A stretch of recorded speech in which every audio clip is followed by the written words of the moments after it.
Hola, soy Ramón Núñez, ex actor, ex director y ex profesor y administrativo de la Escuela de Teatro de la Pontificia Universidad Católica de Chile durante 59 años. El teatro ha sido mi vida, me lo ha dado todo porque yo he dado mi vida por el teatro.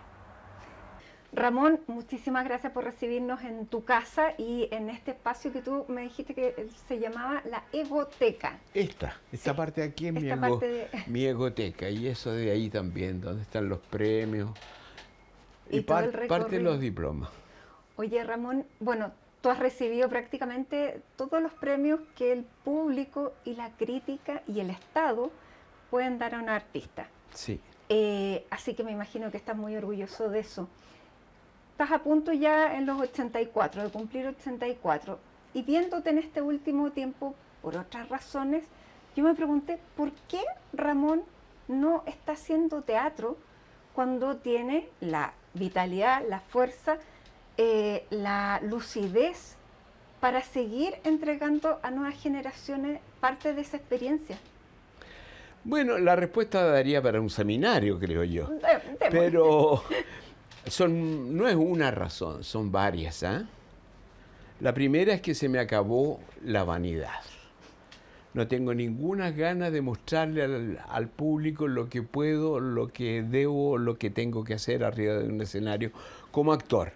Como director gozaba mucho, pero también los actores somos una raza muy especial, entonces de repente uno tenía muchas ganas, y a pesar de la paciencia, de subirme al escenario y acogotar a algún actor o actriz, porque somos muy especiales. Yo sé, porque lo sé en carne propia, el trastorno emocional que se siente cuando uno está investigando, creando, buscando, equivocándose o logrando algo arriba del escenario.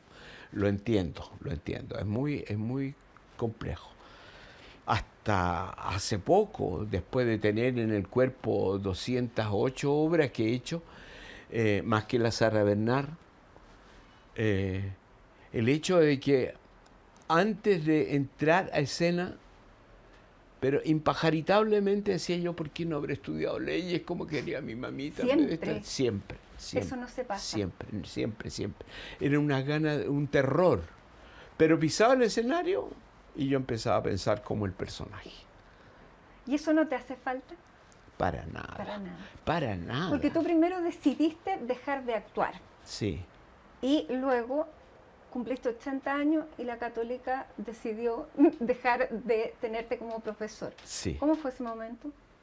Era, como te dije hace poco, la crónica de una muerte anunciada, porque estábamos en época de pandemia, entonces no podía entrar nadie que tuviera más de 65 años al Campus Oriente. Y tú tenías 80. Y yo, claro, tenía 80. Y cuando llegué a firmar ¿cómo se llama? El contrato, mi contrato decía que era hasta julio. Yeah. Y la Marcela, la señora de Miguel Ángel, me decía, no, don Ramón, como si a usted el rector le dice de que hay gente que se matricula porque usted está ahí de profesor, ¿cómo va a salir de ahí? Y la verdad es que sí, pues me invitaron a salir cuando cumplí 80 años porque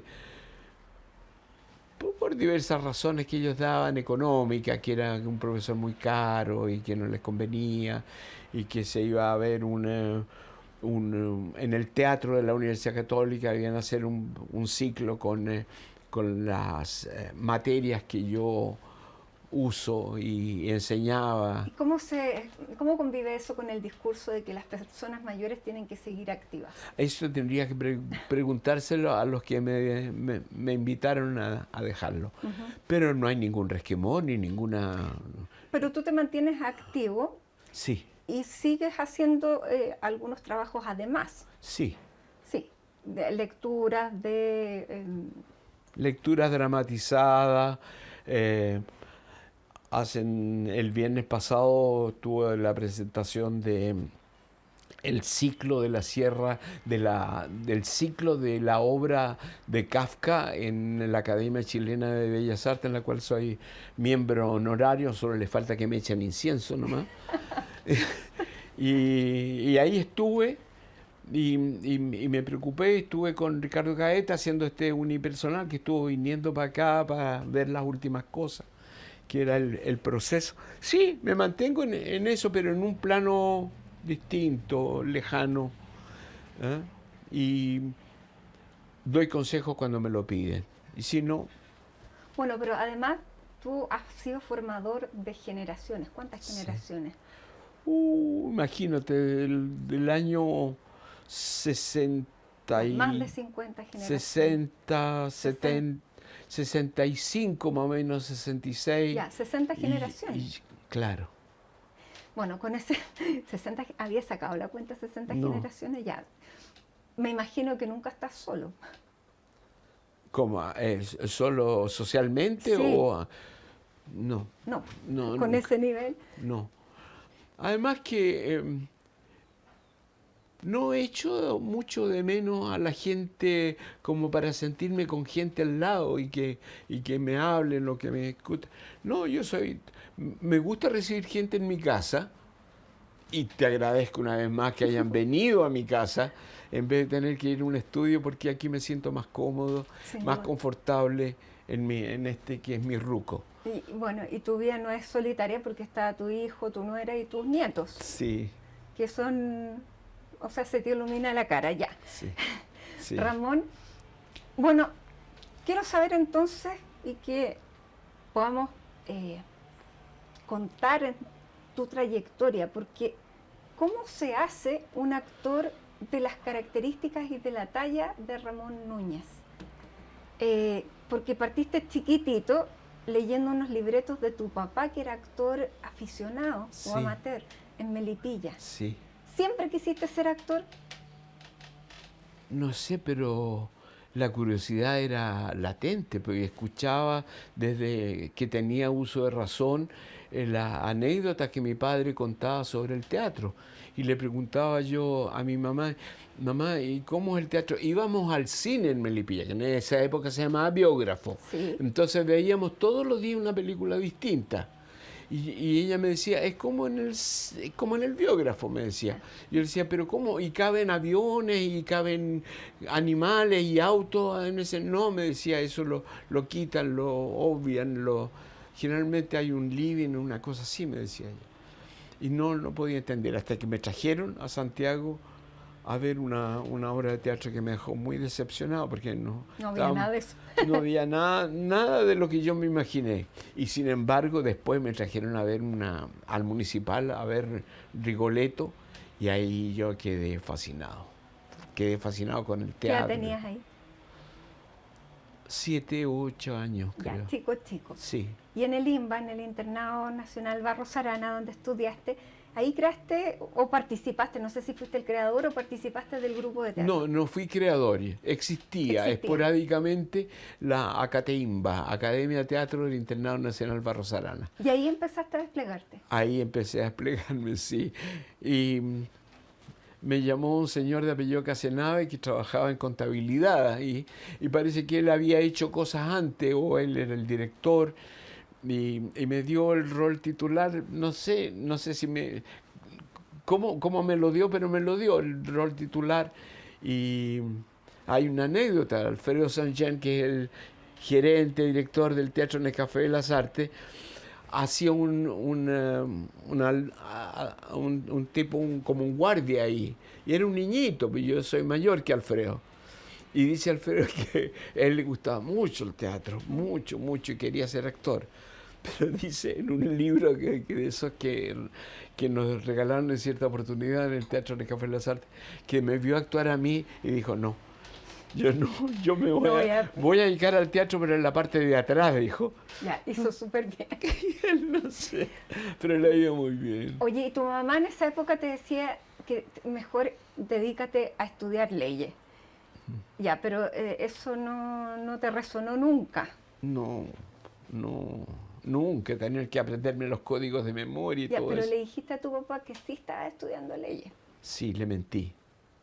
Le mentí porque mi papá conoció las angustias, las penurias, los dolores que sufrían la gente de teatro en los años 20 y 30, que no tenían contrato, ni leyes sociales, ni nada, y tenían que hacer 3 funciones distintas, de 3 obras distintas, matiné, vermú y noche, y que esta gente se acostaba muy de madrugada y al día siguiente a las 3 de la tarde ya estaban en el teatro haciendo una función, luego a las 7 otra y a las 9:30 de la noche otra obra para poder sobrevivir. Eso no ha cambiado tan radicalmente. Sí, pero ya no hay Ya funciones de matiné ni de noche. Oye, ¿cómo te pilló?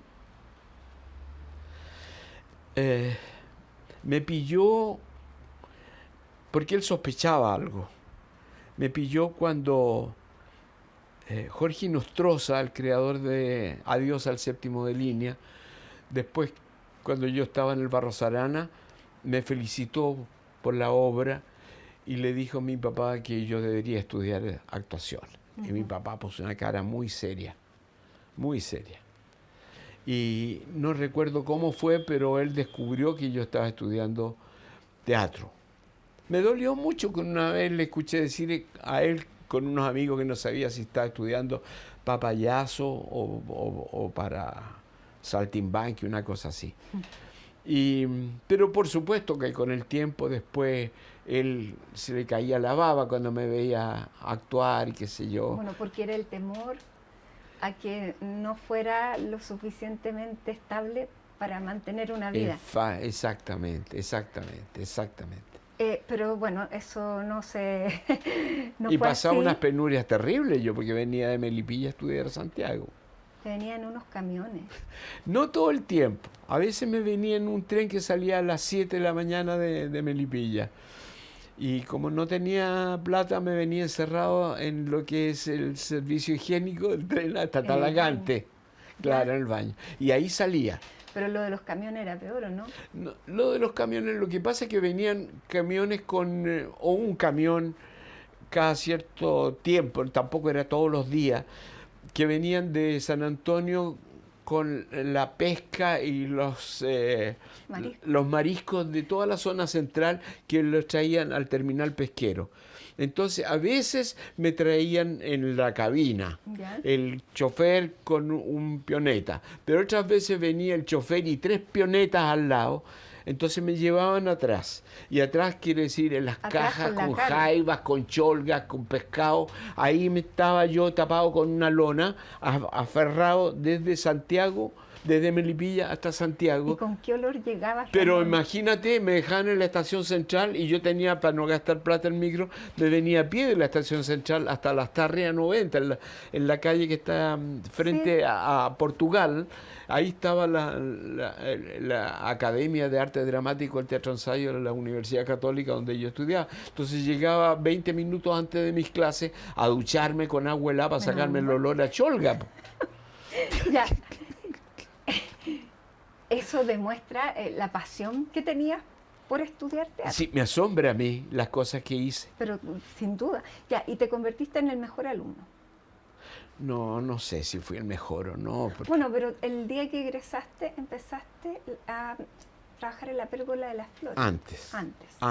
¿Te sabes, la Pérgola de memoria, no es cierto? Sí, vos me la sabías ya, no. Porque hiciste ¿cuántos personajes?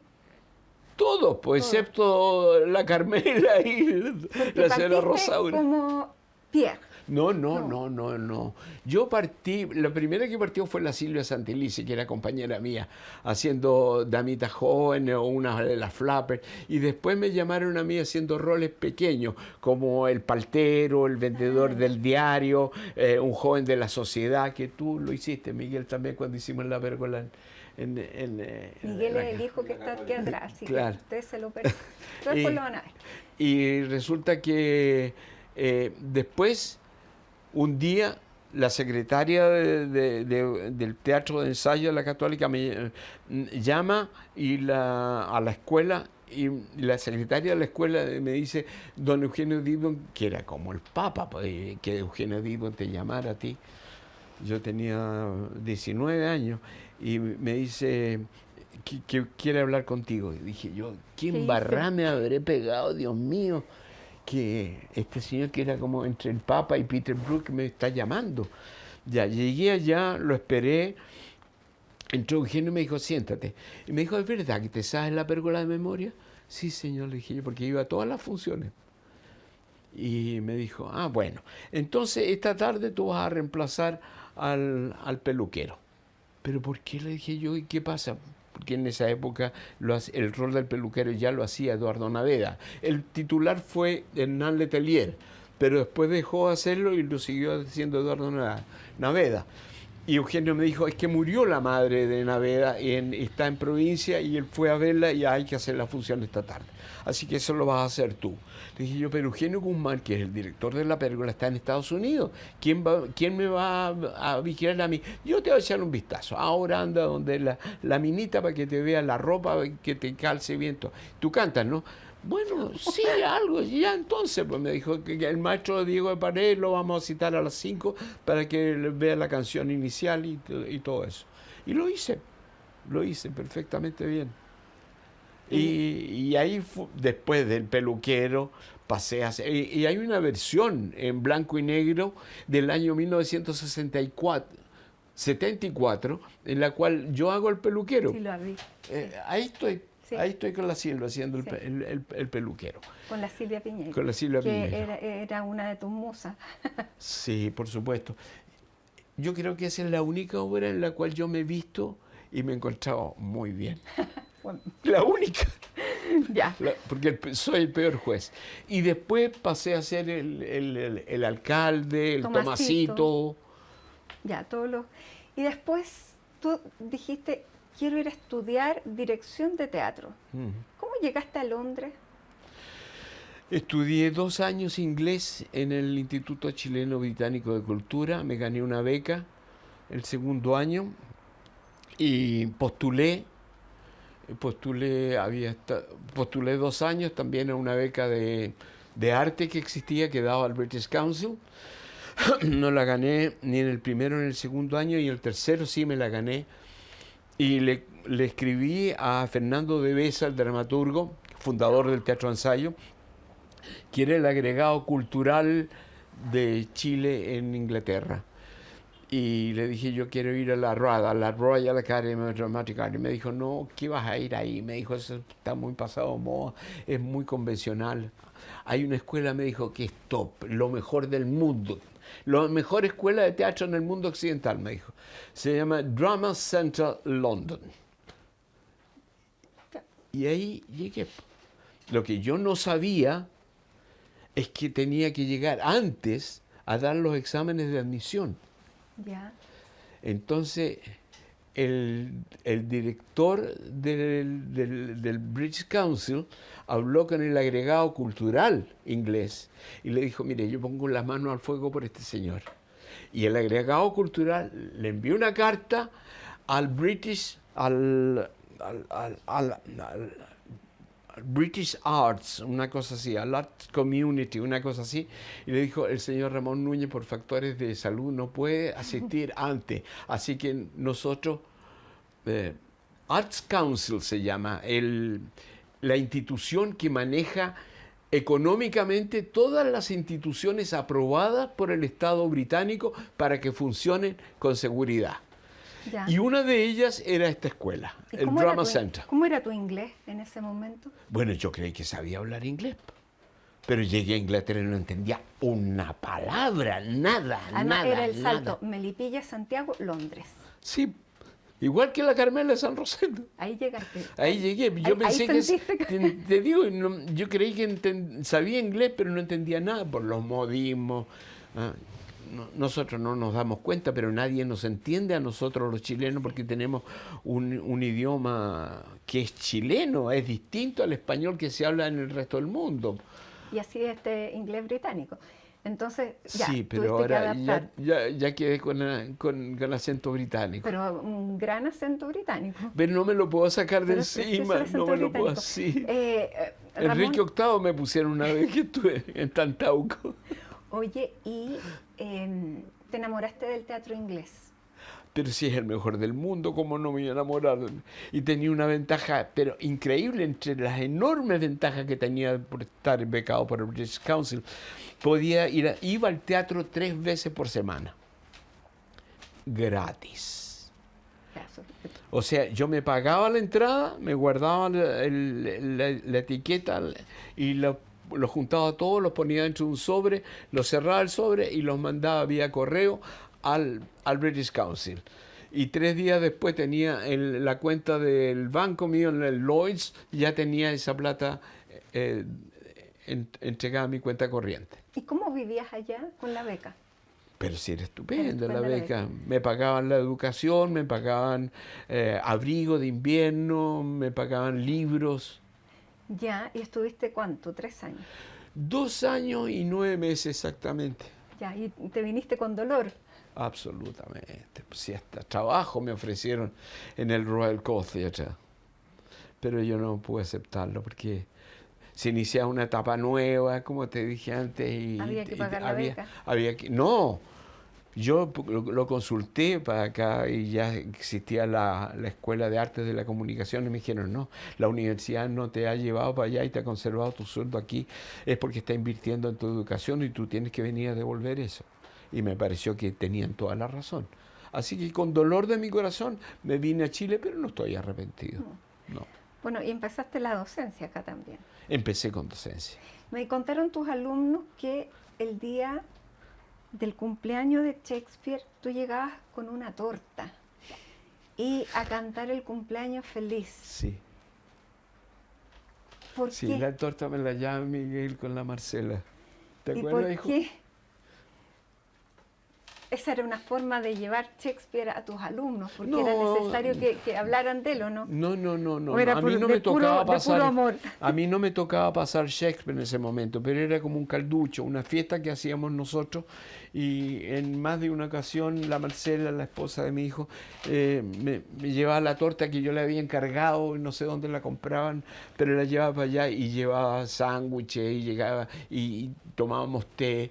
Y lo único que tenían que hacer los alumnos es escoger escenas de distintas obras de Shakespeare y escenificarlas.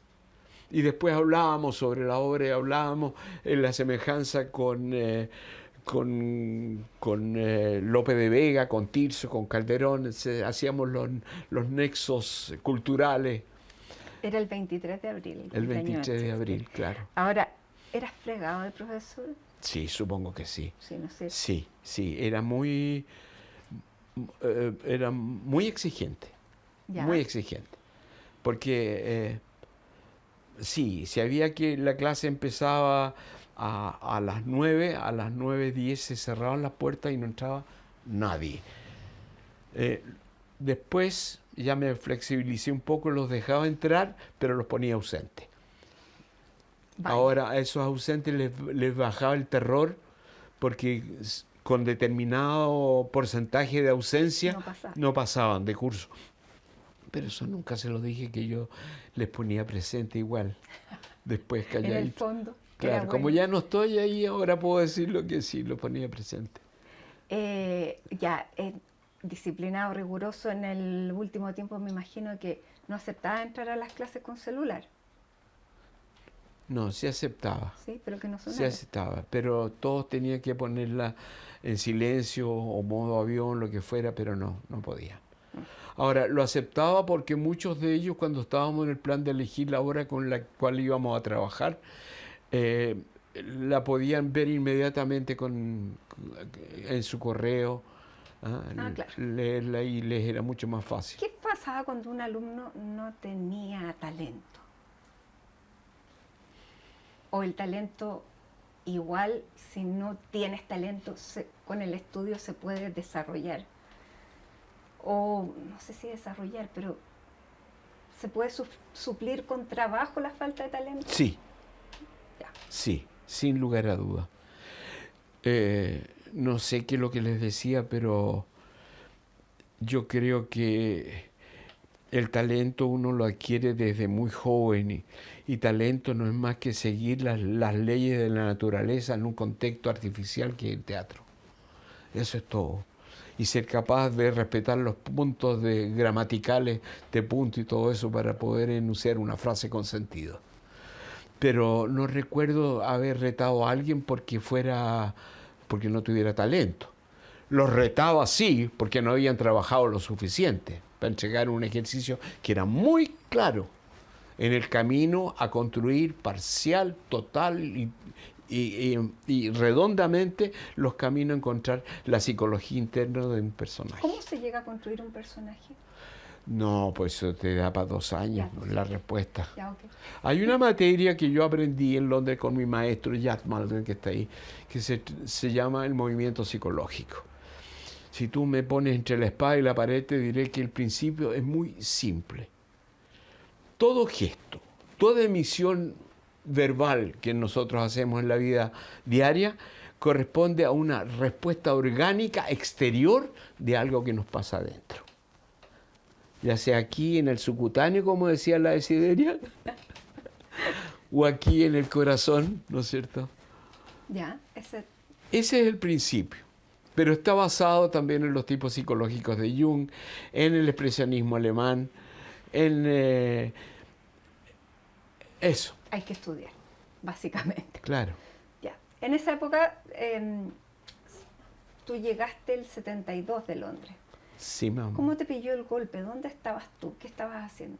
Estaba en mi departamento en esa época, en Bellavista 237, trabajando con Ramón López en la escenografía, porque él me estaba haciendo la escenografía del Descubrimiento de América, un concierto espectáculo que hice y dirigí para el conjunto de música antigua de la Universidad Católica. Y estábamos discutiendo los planos y viendo las cosas que iban a poner y todo eso, que hizo una cosa preciosa. Ramón López como una especie de pirámide de Teotihuacán que se iba transformando, de repente se transformaba en la cordillera de los Andes. Y todo esto con música desde que estaba en la biblioteca de Alfonso X, que cantaban las cantigas de los marinos que venían con Colón a América, hasta terminar en el último recodo del mundo español en América, que era Chiloé. Con el pavo con la pava, se picotean, se picotean. Todo eso era un recorrido histórico, geográfico y musical. ¿Lo pudieron hacer? Sí, lo pudimos hacer, pero casi un año después. ¿Qué significó el golpe para ti y para el mundo del teatro en ese momento? Para mí fue horroroso.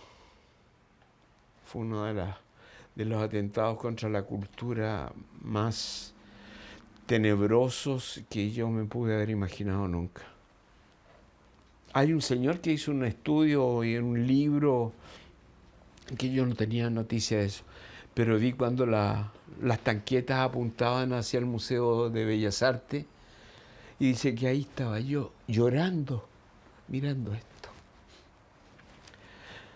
Bueno, no vamos a hablar de la historia porque todo el mundo la sabe. ¿Fuiste amigo de Víctor Jara?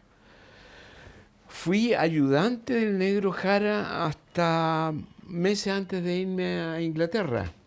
Fui ayudante de él cuando empezaron los ensayos de Antígona, de Anuil, en la versión de él me tuve que ir a Inglaterra, pues ya tenía fecha. Y el negro venía llegando de un viaje que lo habían invitado a Inglaterra. Y le dije yo, bueno, cuéntame cómo es, qué es lo que hiciste. Me dijo, me pasó una cosa que tú no vas a creer. Nos fuimos a mi departamento en Bellavista, que era un departamento chiquitito en esa época. Y me dijo, fíjate que yo iba en un viaje, en un tren, como son los trenes en Europa, que tienen un pasillo chico, pero tú abres y hay unos departamentos, hay un asiento ahí y el otro al frente. Y entré y había un señor leyendo el diario. Y yo me senté al frente. El señor bajó la vista y me hizo una seña y siguió leyendo el diario. Y me dice, Víctor, ¿y esa cara yo la conocía? No sabía quién era. Y de repente al dar vuelta una página, me di cuenta que era Laurence Olivier. No te puedo creer, negro, le dije yo. Era Laurence Olivier. Y tú no le dijiste, yo me llamo Víctor Jara, soy director de teatro y vengo de Chile. Y me dijo, ¿estás hueón? Me puse a tiritar como un cabro chico. No podía decirle, no me articulaba palabras. La última obra que nos llevó nuestro profesor de dirección, John Blushley, a ver, fue una obra dirigida por Laurence Olivier en el Cambridge Theatre en el West End de Londres. Ya de los 12 alumnos que éramos en la escuela de teatro, estudiando de dirección teatral, quedábamos 6. Y dijo, terminó el primer acto, o los 2 primeros actos, era Anfitrión 38 de Jean Giraudoux, y nos dice, les voy a presentar a Larry. Larry era el nombre que le decían los amigos a Laurence Olivier. Y me dice, Ramón, por favor, Larry es Sir. Nada de toqueteos. Ya. Nada de que se te note que viene de Sudamérica. Sin abrazo, por favor, sin sacudir de mano. Si él te extiende la mano, tú se la das. Y si no, guarda tu manita tranquila. Ya, ¿y te contuviste? Me contuve. Sí, ya. Y mi profesor le dijo, este muchacho, le dijo, en esa época yo era muchacho, viene de un lugar muy lejano, le dijo, viene de Chile, el Chile del mundo. Y Laurence Olivier me dice a mí, pero si mi ex esposa estuvo en Chile haciendo A Midsummer Night's Dream, y yo le dije, sí, lo sé, yo bailé cueca delante de ella. ¿Y quién la cueca? Me dijo, el baile nacional de Chile. Le dije yo, sí, se trataba nada menos que de Vivian Leigh, No te con la puedo cual creer. yo tengo ese autógrafo. No te puedo La Vivian creer. Leigh, la O'Hara de lo que el viento se llevó. Hermosa ella. Hermosa, Maravillosa. como una diosa. Oye, Ramón, Es ya. que estoy muy viejo, mucha No, gente que son pero es que, por famosos, favor, los he conocido y he cautivado a algún tener grado de una amistad. foto firmada por Vivian Leigh, no, o sea, yo creo que nada. Ya, ¿cómo era hacer teatro en dictadura?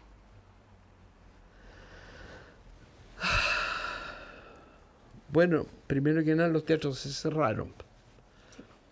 Y luego nosotros estábamos haciendo una obra de... se me olvidó el autor. Almas perdidas de Antonio Acevedo Hernández, donde se hablaba de los pacos. Una obra escrita por un anarquista. Paramos. Claro. Tuvimos que hacer corte a la obra y tuvimos que quemar las naves igual que Cortés y irnos del Camilo Enrique al campo oriente que estaban haciendo en ese momento.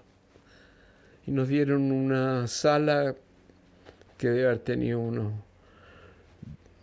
12 o 15 metros de largo por unos 4 de ancho. Y esa era toda la escuela de teatro que teníamos nosotros. Fue muy difícil, muy difícil. Los más bravos y contingentes fueron el ictus. Pero Eugenio ustedes siguieron haciendo clásicos. A eso es lo que iba. Eugenio Didbon tuvo la audacia, la creatividad y el ingenio de producir los grandes clásicos.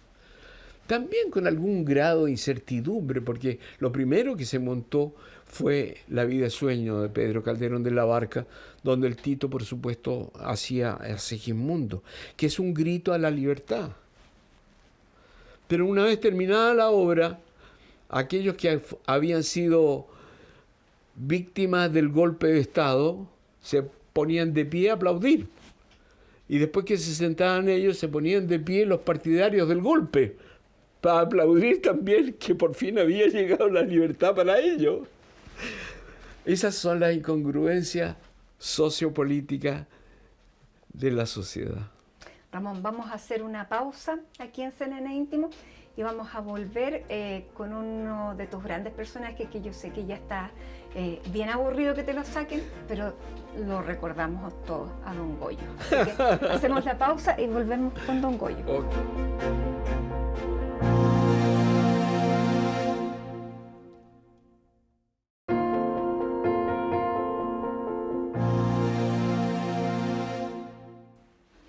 Estamos de regreso en CNN Íntimo junto a Ramón Núñez y tal como les habíamos visto antes de irnos a la pausa, vamos a hablar de un personaje, vamos a hacer unos saltos bien grandes en la carrera, pero que no puedo dejar de preguntarte porque es un personaje de televisión con el que muchos crecimos, que se llama Don Goyo. Gregorio Gómez Alemparte. Claro. Sí, sí, por favor. Don Goyo, para Sábado Gigante.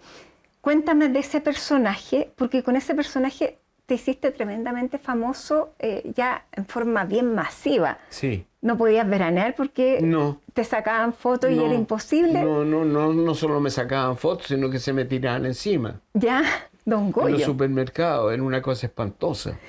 Ya, pero ¿qué significó Don Goyo y esta fama que incluso te pudo haber llevado a Miami? O sea, Mario Kreuzberger me dijo, tú tienes que irte conmigo a Miami, porque en esa época se estaba haciendo la gestión para allá. Y yo le dije, no, pero tú eres tonto, me dijo, ¿cómo se te ocurre? Ay, tú haces una temporada de 50 funciones y te ven máximo 15.000 personas. Y una salida Sábado Gigante en Miami te van a ver 2 millones de personas. Yo le dije, Mario, no todos tenemos la misma vara para medir las cosas.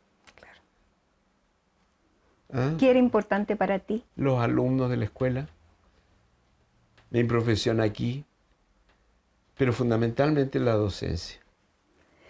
Bueno, y Don Goyo, que fue inspirado en una tía tuya.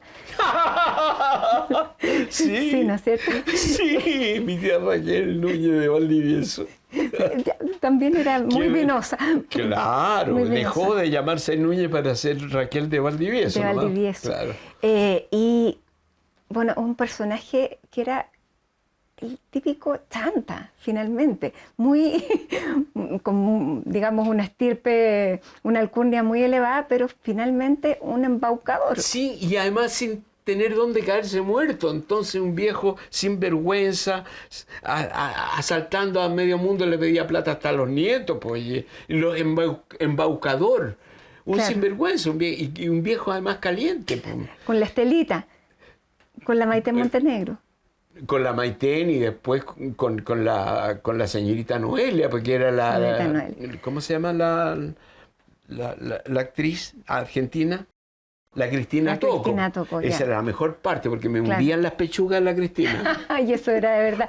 Ahora, Don Goyo decía que estaban los bancos cerrados, que las casas de cambio, todas esas cosas. Que tenía solo $, bolivianos. Ah, claro, que tenía... ¿Se hubiera muerto en época de cajero automático? No, pero ya se habría, si era un viejo sinvergüenza, habría encontrado cómo hacerlo, sí. Y ahí ese fue uno de los personajes. ¿Y qué significó para ti? ¿Tú querías ese personaje? No, lo que pasa es que un día me llama Patricio Campo, que era el director del Teatro Nacional Chileno, y me dice, Ramón, lo único que te falta hacer a ti es humor en Canal 13. ¿Te gustaría venir? Claro, yo no sabía que en ese tiempo se estaba haciendo, yo a veces lo veía, en general no veía mucho televisión porque siempre estaba en el teatro. Pero los días sábados a veces veía un sketch del el finado Julián, del garage, el garage del finado Julián. Y siempre decía, qué gracioso, que de repente llaman a Caselli o otro, qué gracioso. Y me llama y me dice, mira, necesitamos un personaje de un viejo y pensamos que tú... que nos has hecho humor en el canal. Sí, le dije yo, claro que sí, me encantaría. Yo era director de la Escuela de Teatro. No te voy a decir las que me llevé, la reprimenda del director delegado, don Jorge Suetmach. ¿No le gustó? No, me dijo, ¿qué está haciendo usted ahí? Usted no está en ese rango, con esos cómicos, ¿cómo se le ocurre? Me dijo. Y yo le dije, rector, a un arquitecto que sea bueno, le da lo mismo hacer un Empire State, un edificio como la Torre Gemela, que un puentecito en una chacra donde tienen que cruzar el puente. Si a mí no se me cae la corona, le dije yo. Y las cosas que estoy aprendiendo con ellos vale a 20 libros de técnicas teatrales, porque, ¿cómo se llama? La práctica es la que hace al maestro, en definitiva. Bueno. Entonces el Pato me llegó, me enseñó, este era un día lunes, me dijo, mañana martes vemos el libreto, y porque el jueves grabamos. Y le dije, Pato, yo no trabajo así. ¿Cómo? Me dijo. Pero si tú eres tan buen actor, lo puedes hacer. No, no, no, no, le dije, yo no hago ningún trabajo actoral sin una preparación previa.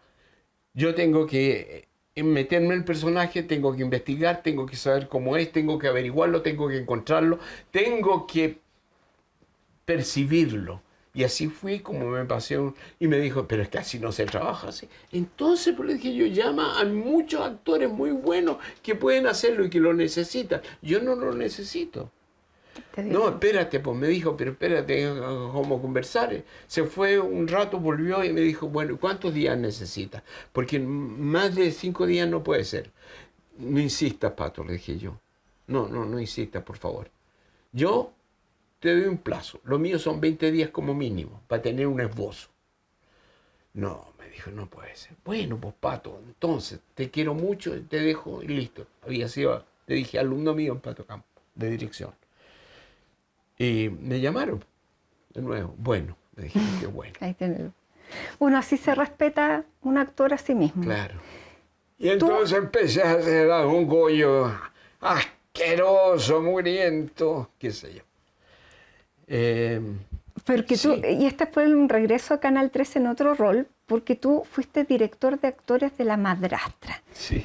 Y bueno, esa fue una teleserie que marcó una época, sin duda, y donde muchos actores tenían que crear estos personajes. ¿Cómo fue dirigir La Madrastra, que fue tan exitosa? O sea, yo me acuerdo del final de La Madrastra, no había nadie en la calle. Claro. ¿Cómo trabajaste ahí? Me acostaba como a las 3:30 de la mañana revisando los textos, porque la única obligación que tenían los actores era aprenderse el texto. En esa época los textos eran de 7 hasta 8 páginas de un viaje, se hacían de un viaje. Y no ahora que son escenas cortas y se van intercalando, ¿me entiendes tú? Entonces tú podías grabar. Bueno, entonces los actores profundizar en el contexto psicológico o de lo que estaba pasando o cuáles eran los objetivos que tenían en escena, con quién estaban dialogando, qué tipo de sensaciones deberían invocar, qué sé yo. Ese trabajo me lo daba yo porque los actores grababan, qué sé yo, las escenas 7, 24, 36 y 89 porque había que usar solamente un set. ¿Me entiendes tú? Entonces no sabían dónde estaban parados. Claro. Se sabían el texto, pero no sabían dónde estaban, cuál era el devenir, porque después los armaban, porque sacaban esa escenografía y ponían otra, y en esa escenografía volvíamos a grabar otras cosas dispares, complejas, muy complejas. Y tuve los mejores actores que habían en Chile, sin lugar a dudas. La María González, la Gloria Muchmaya. La Gloria Muchmaya, que ahí estamos en Mi Rey se muere.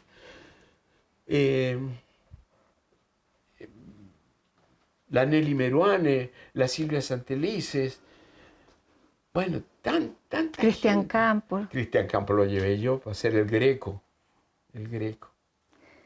Bueno, claro. tantos. Tanto, Mario Lorca, Eduardo Naveda. Bueno, Walter lo pusieron ellos, que ya era un galán que estaba ahí, que hacía el protagonista. Y la misma Yael Unger, que era una gran actriz. Bueno, y eso marcó una época súper importante. Sí. Tú seguiste ahí trabajando un tiempo. 2 años más. 2 años más. Y nunca dejaste el teatro. Nunca dejaste. No, nunca. ¿Cuál es el personaje que a ti te ha gustado más interpretar? El próximo. Ya. ¿Hay alguno que te gustaría hacer?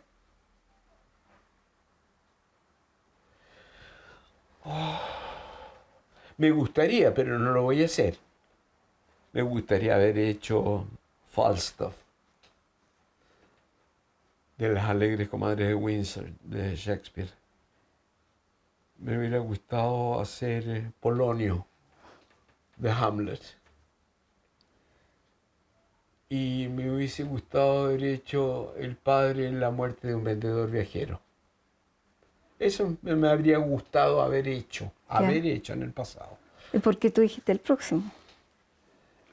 para sacarme el bulto de la pregunta que me hiciste, porque todos los personajes que hago los quiero mucho y los he querido mucho. Lo que pasa es que por factores de la recepción, porque el teatro no es solamente el actor ensayando, ni proyectando, ni actuando, es lo que pasa entre el actor y el público, eso es teatro.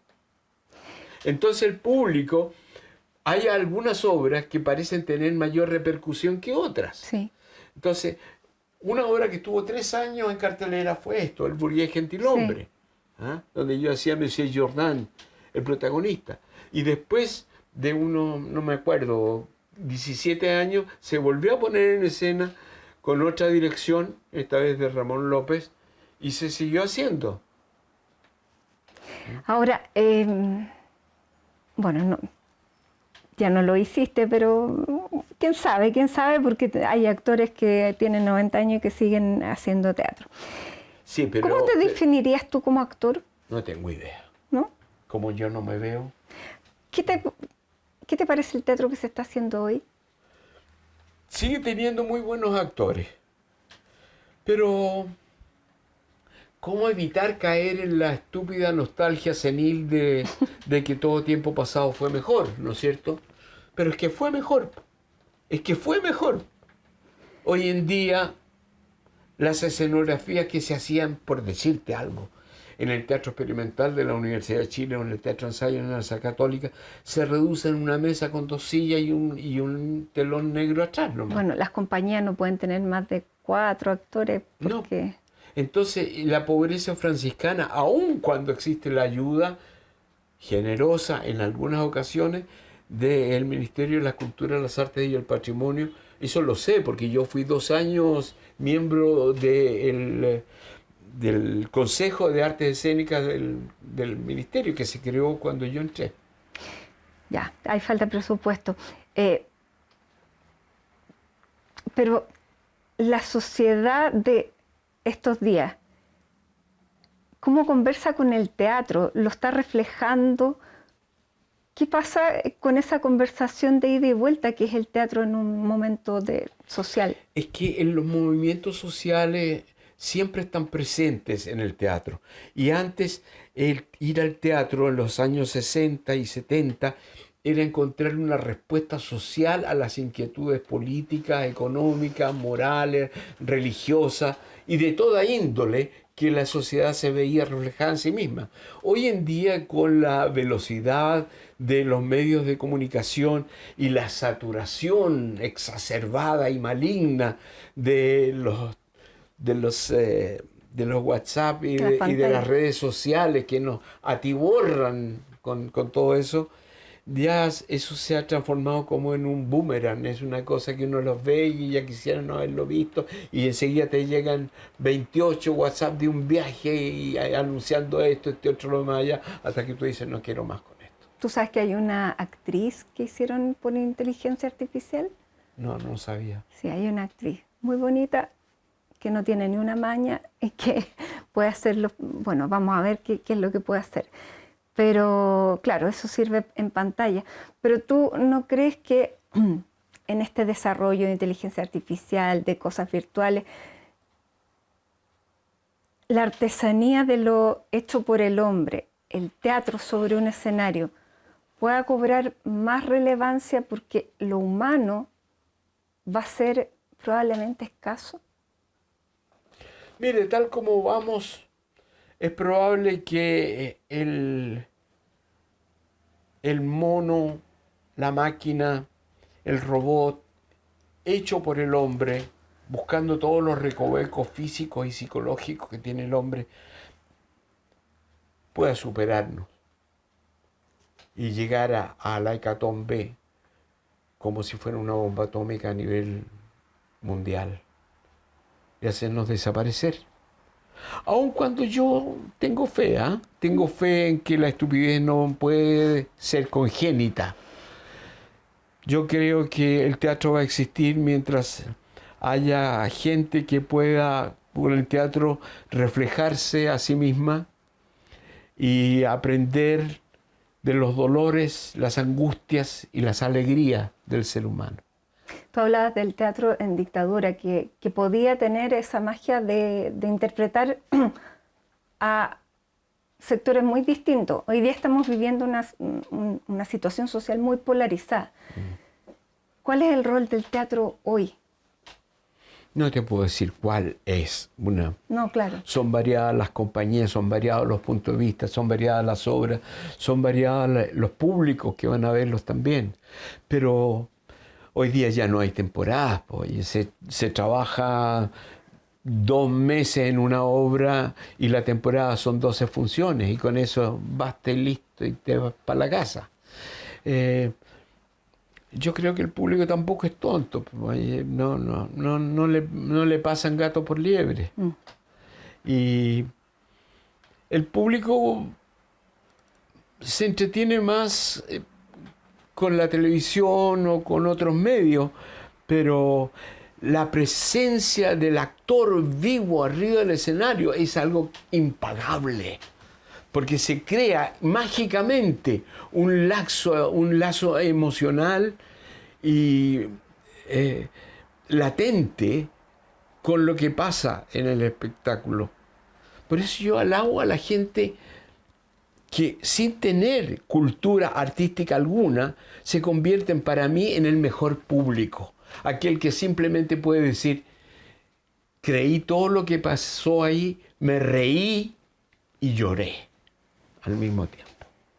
Ramón, se nos está acabando el tiempo, pero haciendo un ejercicio, bueno, con la imaginación, con la fantasía, ¿qué le dirías tú, Ramón Núñez de hoy, al Ramón Núñez que venía debajo de la lona en el camión con los pescados? Le daría un abrazo y le diría que fue muy corajudo y muy bravo y muy fuerte al perseverar en su pasión, que era el teatro. Porque yo miro para atrás y digo, ¿cómo pude haber hecho eso? ¿Cómo pude haberme aguantado?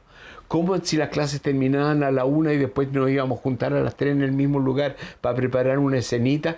Yo, que no tenía plata para almorzar, me iba a la Plaza de Armas a tomar agüita nomás y después me volvía, porque tenía apenas el dinero para pagar la micro a Melipilla que salía a las 9 de la noche después. Y ese es el consejo entonces que tú le das a una generación nueva. Claro, que hay que perseverar y hay que luchar y hay que seguir adelante. Yo nunca esperé recompensa de ninguna especie. Yo me declaro un siervo y un servidor de Dionisio. ¿Agradecido de lo que el teatro te ha dado? Pero por supuesto me lo ha dado todo, pues. Todo se lo debo al teatro. Todo. Ramón Núñez, muchísimas gracias. Las gracias a ti por tener la gentileza de venir a mi departamento. Un honor. Y a ustedes también muchísimas gracias por habernos acompañado en este capítulo, en esta edición de CNN Íntimo junto a Ramón Núñez. Pueden vernos a través de todas nuestras plataformas. Los dejo invitados como siempre a un próximo capítulo.